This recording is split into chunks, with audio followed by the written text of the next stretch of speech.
Cara, o que a gente tá construindo, offline first e tal, no final é tudo pra melhorar a usabilidade Do do usuário, né? Silêncio no set. Gravando.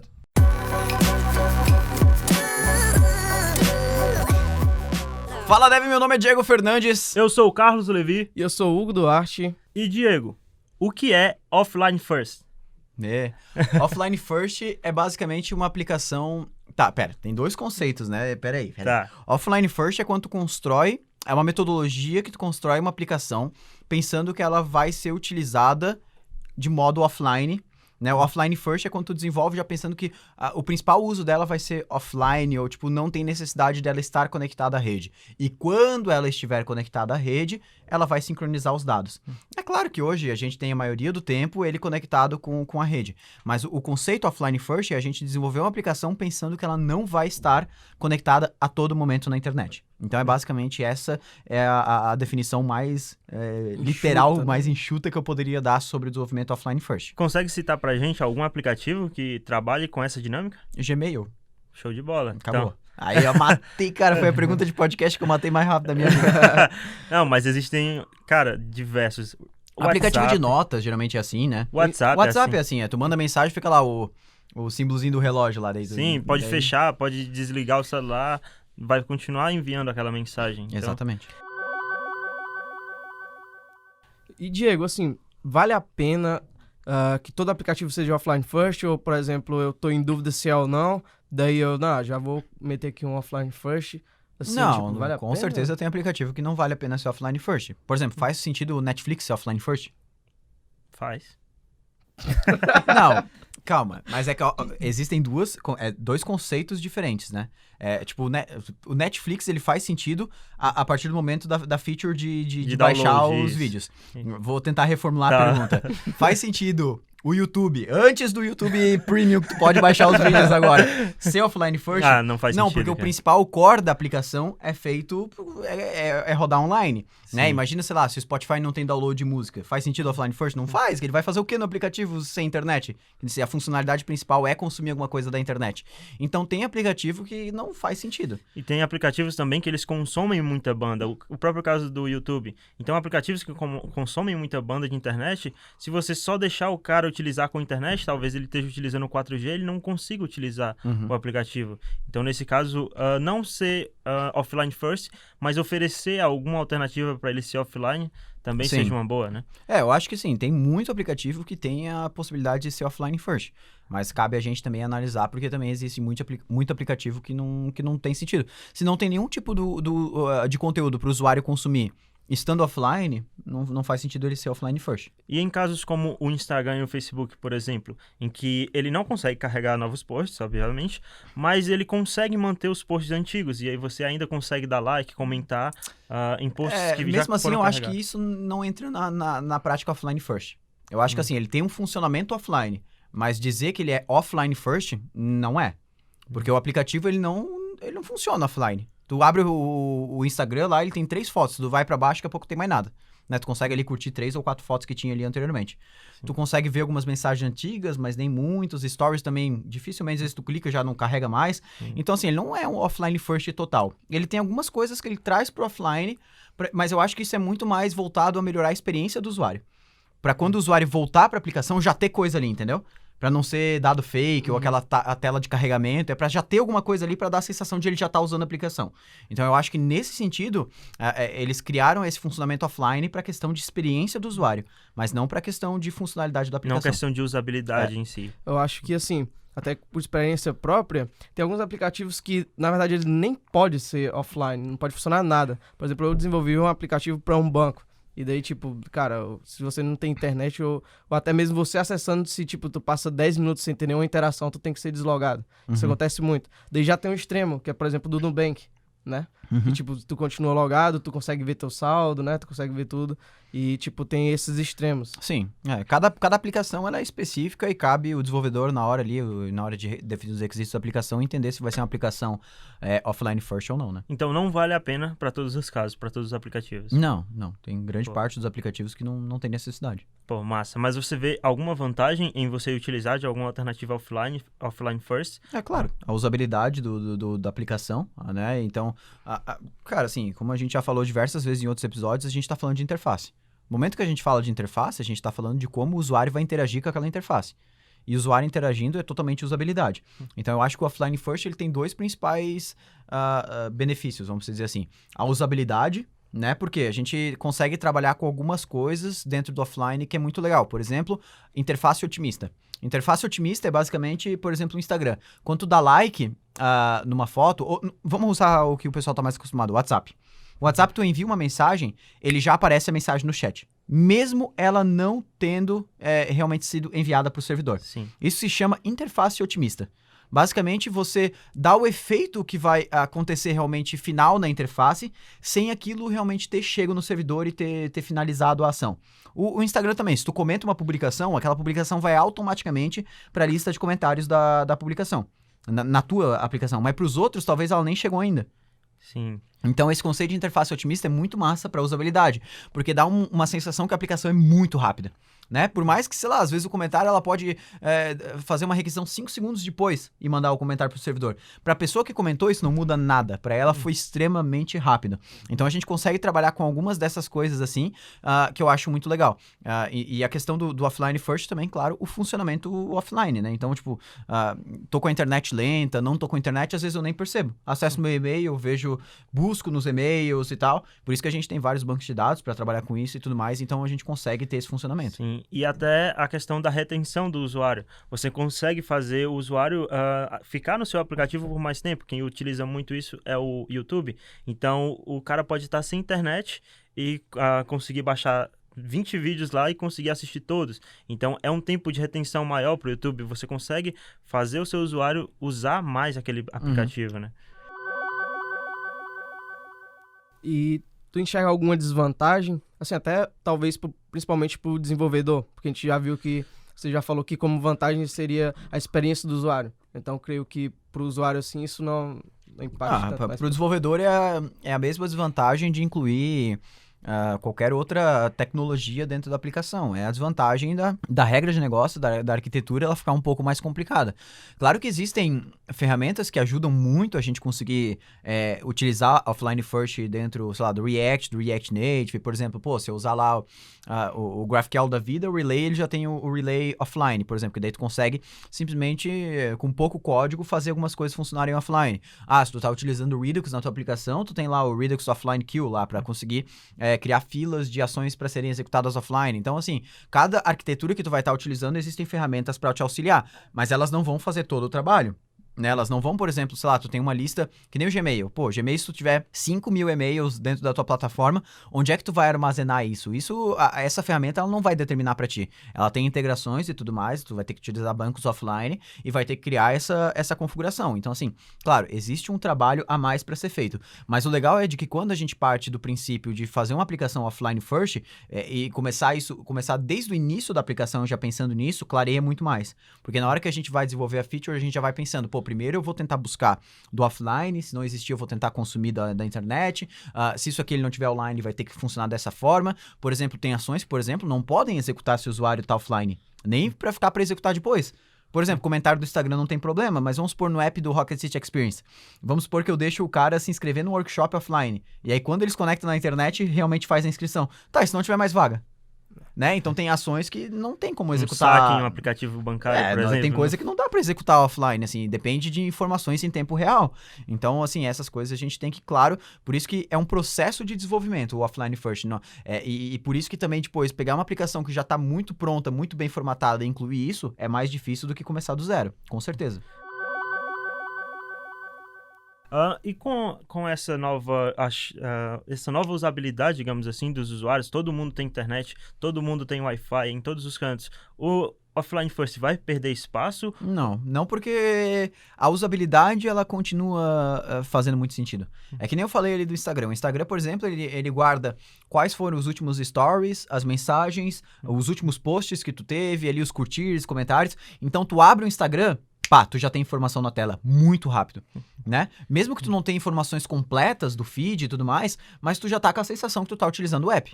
Então isso é muito rápido, ele não precisa ficar fazendo query no banco, query na HTTP ou requisição, qualquer coisa assim, para trazer essas informações. Então, para a questão de usabilidade, com certeza vale muito a pena. E, cara, não interessa se a gente vai ter internet no mundo inteiro, sei lá, a gente tá no Brasil, cara, sempre vai ter um caso em específico que, sei lá, alguém não vai ter internet ou a pessoa quer baixar pelo Wi-Fi para usar depois, sei lá, um vídeo do Netflix, uma coisa assim. Isso eu acho que já não entra tanto vídeo do Skylab.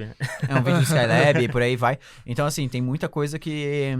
Eu acho que a questão da usabilidade como um todo, que o Neo tá falando de interface otimista, tudo isso faz muito sentido. Não interessa se a pessoa tem internet, cara. A questão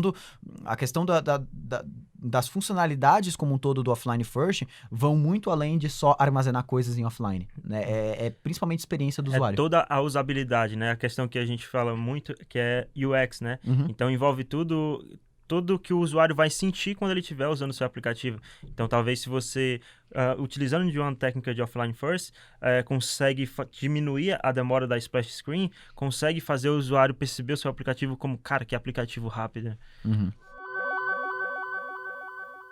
E, Diego, assim, a gente tá falando aí, já falou de algumas ferramentas e tal, mas especificamente pro React Native. Assim, tu pode falar, conhece algumas ferramentas que a gente pode utilizar para criar um aplicativo offline? Cara, a primeira coisa a gente vai ter que escolher um banco de dados para armazenar as informações da nossa aplicação. Se forem muito, tipo, informações muito pouco filtráveis, vamos dizer assim, que não é uma lista que a pessoa pode filtrar, pode buscar dentro da lista, às vezes tu pode até utilizar um banco muito simples, por exemplo, um async storage da vida, não tem problema nenhum. Para aplicações menores, cara, vai resolver.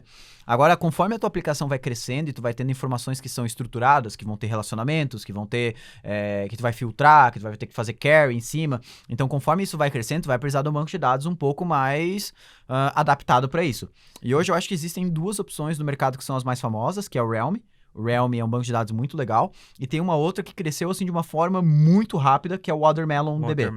O Watermelon, cara, é muito massa também. A API, eu ainda acho a API dele mais bonita que a API do Realm. Então é um banco de dados que eu quero dar uma boa atenção para dar uma estudada nele agora com o tempo aí. Então, com certeza, assim, em questão de banco de dados, eu acho que esses dois, na parte do React Native, são os mais famosos. E eles podem ser utilizados para web também, e dá para integrar eles com o browser, né? O browser ele tem um banco de dados que se chama Index Database, que tem integrado no browser, no Chrome e nos outros browsers também, mas eles integram com isso. E aí a gente tem algumas ferramentas que a gente pode utilizar para fazer a nossa aplicação se comunicar com esses bancos de dados de uma forma mais amigável, né? Então, por exemplo, tem o Redux Offline Queue, né, que a gente falou, que é basicamente uma ferramenta que ela consegue anotar algumas actions do Redux que precisam rodar offline e elas rodam exatamente no momento que o usuário se conectar na aplicação. A gente tem o próprio Redux Offline, né, que ele é um conjunto de ferramentas, é um tool belt que a gente chama assim, um conjunto de ferramentas para ajudar no desenvolvimento de aplicações offline first com o Redux. A gente tem daí, se alguém estiver utilizando GraphQL, por exemplo, seja com Apollo ou com Relay, ferramentas por volta desse ecossistema para funcionar com offline e aí por diante. Mas assim, tem várias ferramentas na internet, mas muitas coisas elas vão ter que acabar sendo feitas de uma forma um pouco manual. Porque, como eu disse, vai ter casos que vai precisar, vai ter casos que não vai precisar, vai ter casos que vai precisar muito, que vai precisar, sei lá, ter filtro, que não vai precisar. Então, uma coisa vai no banco, outra não precisa, outra vai ser só não vai funcionar offline. Então, muita coisa tem que ser tratada, às vezes, de forma mais manual. Você acabou comentando rapidamente sobre as ferramentas, mas tem uma palavra que você falou que você poderia explicar melhor agora, que é o queue. O que são essas queues, ou offline queues, ou filas offline?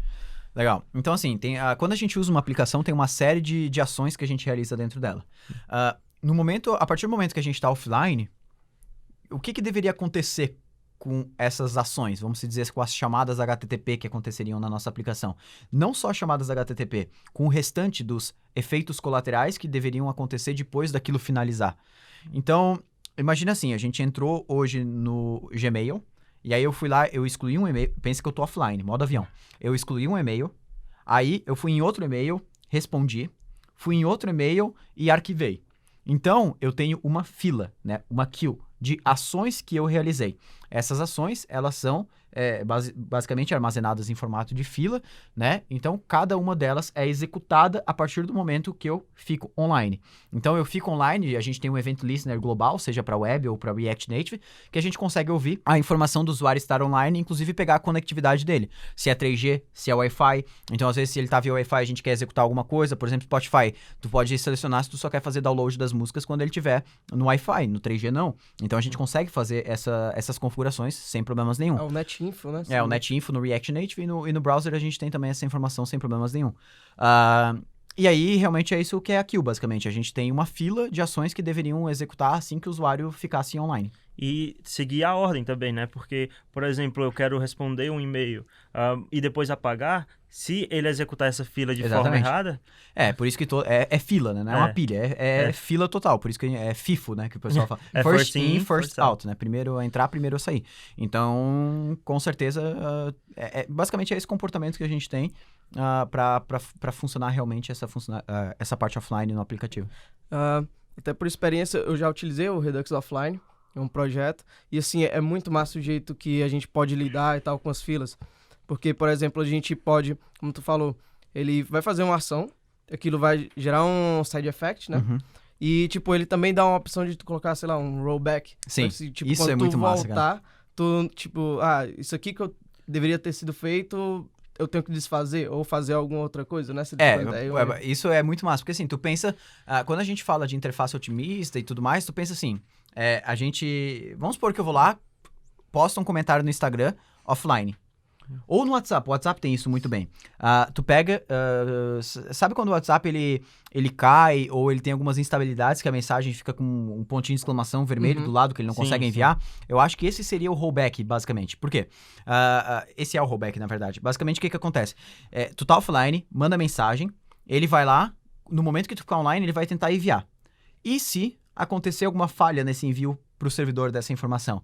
Ele vai devolver um erro e aí a gente vai acionar o rollback, que é basicamente, cara, o que deve acontecer se isso não deu certo? E aí a gente pode alterar a interface, pode executar um outro side effect, alguma outra coisa na nossa aplicação para informar que aquilo não deu certo. E claro que também tem o commit, eu acho que eles chamam lá, que é quando deu certo. Então, assim, deu certo, a gente dispara, sei lá, uma ação para botar um checkzinho lá na mensagem. Não deu certo, bota um ponto de exclamação do lado. Então, assim, a gente consegue controlar isso muito bem. O WhatsApp trabalha muito bem com isso, né? Uhum. E tu eu acho que coloca é o até case perfeito. E tu coloca até, assim, a quantidade de tentativas que ele deve ter, né? Isso exatamente. Tenta enviar essa mensagem 5 vezes, não deu certo? Consegue botar intervalo, dá pra configurar muita coisa. Coisa muito massa que eu achei também, que, tipo, eu não poderia colocar todas aquelas ações em fila. Porque, assim, eram ações repetidas. Então, tipo, o usuário fazia várias requisições, e aí eu ia enfileirando, só que, tipo, não fazia sentido eu executar uma ação antiga, se era do mesmo tipo. Isso, exatamente. Porque, assim, a última ia ser a mais atual, Ele entendeu? consegue sobrepor, né, vamos dizer assim. E aí eu conseguia, por exemplo, filtrar. Eu digo, se já tem essa ação aqui, tu remove ela da fila e adiciona essa nova, entendeu? Perfeito. Então é muito massa isso aí, cara. Realmente dá uma flexibilidade muito massa pro desenvolvedor conseguir tratar esses casos. Eu acho que hoje, para quem utiliza o Redux no geral, é com certeza o conjunto mais prático que a gente tem para fazer esse tipo de fila offline com esse conjunto de ferramentas que a gente citou aí. Pô, show de bola. Então, Diego, pelo que a gente pôde entender nesse episódio, o Offline First não é algo tão simples de fazer, mas que pode ajudar demais na usabilidade do seu aplicativo, certo? Uhum. Com certeza é isso aí. Bom, então muito massa. Eu acho que deu pra gente discutir bastante sobre Offline First, falar até o nome de algumas tecnologias, ferramentas que o pessoal pode estar utilizando. Eu acho que o que fica mais massa dentro desse episódio, o que mais eu acho que pegou pra entender, é a questão que, cara, o que a gente tá construindo, offline first e tal, no final é tudo pra melhorar a usabilidade do usuário, né? A usabilidade do usuário é a forma que o usuário interage com a nossa aplicação de uma maneira geral. Então, assim, tudo que a gente tá criando dentro do React Native, a gente já falou isso nos outros episódios, mas tem a ver com interface, tem a ver com UX, tem a ver com o usuário final. Então, é sempre coisas que a gente vai estar criando para melhorar a usabilidade do aplicativo de uma maneira geral. Então, assim, não interessa. O principal erro, vamos dizer assim, o principal falha da nossa aplicação não rodar offline não é por uma questão só de funcionalidade, mas é uma questão que a gente não vai dar a melhor experiência para o usuário na hora que ele está utilizando a aplicação. Então, utilizar essas ferramentas que a gente falou sobre o Redux Offline Queue, o próprio Redux Offline, se tiver utilizando o Redux, né? Se não tiver, tem várias outras ferramentas também para outros sistemas de arquitetura Flux ou para GraphQL, por aí vai. Com certeza vão dar uma facilidade. E também os bancos de dados aí, né? O Watermelon, que é um banco que eu quero investir um bom tempo estudando, que eu acho muito massa. E o Realm, que eu já utilizei, mas... e que também é muito massa. E que já tem vídeo no YouTube. Que já tem vídeo no YouTube falando sobre o Realm também. Com certeza eles dão uma flexibilidade maior pra gente trabalhar com uma larga escala de dados, né? Principalmente, por exemplo, aplicativo, sei lá, WhatsApp. Olha quanta mensagem tem armazenada no WhatsApp. Então, precisa ter um banco poderoso para trabalhar com isso. Mas eu acho que, assim, até como tu falou mesmo no começo, não é porque vai dar ali uma melhor usabilidade pro usuário, uma melhor experiência, que é obrigatório você utilizar, né? Exatamente. Então, tipo, nem toda aplicação tu vai fazer. Não, nem toda aplicação tem sentido. Eu acho que o importante é você ver quem é o seu público, quem é o seu usuário. Aquele usuário, ele vai realmente usar offline ou ele não vai? Ou, cara, não tem nenhuma funcionalidade que faça sentido meu aplicativo ter offline. Então, nesse caso, não faz sentido. Então, é sempre pensar em quem vai usar, no cliente. Exatamente. Ele é o mais importante do seu aplicativo. Né? Perfeito. Então, eu acho que se fosse pra gente encontrar uma hashtag massa pra esse episódio, seria offline first é UX. Top. Offline show de first bola. é UX, ou seja, offline first é usabilidade, né? Massa. A experiência do usuário como um todo. Sim. Então, assim, eu acho que basicamente offline first é UX, né? Pra quem não sabe escrever UX, né? UX, Vai sim, escrever- Resume tudo, né? Tem muito resume termo em tudo. inglês nesse... Exatamente, mas se eu botasse o termo em português, ia ficar tipo, né, a hashtag, o Facebook ia bloquear a gente. O YouTube, sei lá. Mas é isso aí, galera. Quem estiver vendo esse episódio por algum lugar que consegue comentar, deixa aí offline first é UX com uma hashtag desse episódio. Quem não estiver ouvindo, só deixa aí as estrelinhas aí que a gente... Deixa o like no YouTube também. Like no YouTube também, que faz muita Muita diferença. diferença. Fechou, galera? Fechou. Um grande abraço. isso aí. Então, meu nome é Diego Fernandes. Eu sou o Carlos Levi. Eu sou o Hugo Duarte. E é isso aí. Eu não sei o que falar no final, Léo. Tu sempre fica esperando que eu fale alguma coisa, velho. Sim, é porque é o fechamento. Eu não sei o que falar. E Então, baixa esse vídeo pra ver offline. Cara. Boa. Aí. Boa. Então, fechou, galera. Meu nome é Diego Fernandes. Eu sou o Carlos Levi. Eu sou o Hugo Duarte. E agora já aproveita pra baixar esse episódio pra ouvir offline. Valeu. Falou.